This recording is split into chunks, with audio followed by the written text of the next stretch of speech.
As the days passed, Harry and his family relocated to a new house in a quieter part of town.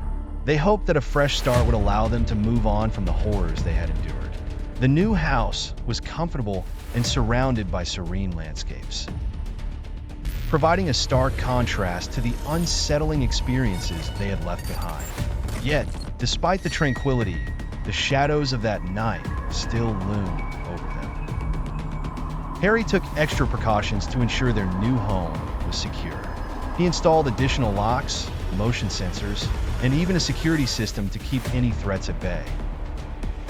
Rose and Jack, though visibly relieved, were still haunted by the memories. They had trouble sleeping and often woke up in the middle of the night, frightened by the dark. One evening, as Harry sat alone in the study, he reviewed the details of that fateful night, trying to make sense of everything that had happened. He recalled the stranger's warning about the dark being and its persistence. I felt something strange, like I was being watched. Then something bizarre happened. A piercing scream erupts, only to be abruptly cut off by silence. Despite his attempts to rationalize the events as a figment of stress and imagination, Harry couldn't shake the feeling that something was still lurking.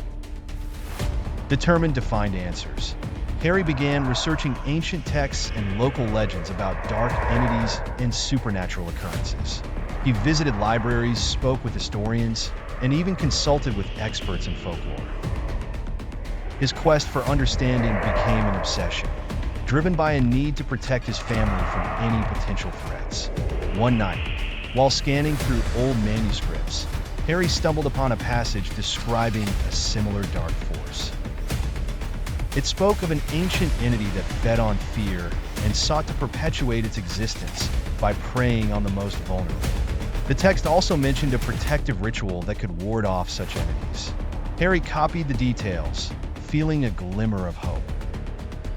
Armed with this new knowledge, Harry prepared to perform the ritual. He gathered the necessary items: sacred symbols, holy water, and a special blend of herbs. He meticulously followed the instructions, setting up the ritual in the basement, a place he felt was the most secure area of the house. And a special blend of herbs. He meticulously followed the instructions, setting up the ritual in the basement, a place he felt was the most secure area of the house. When Harry performed the ritual, he felt something strange in the air, the same feeling of dread that accompanied the dark being. He could hear faint whispers and feel a cold draft, but he continued with unwavering determination.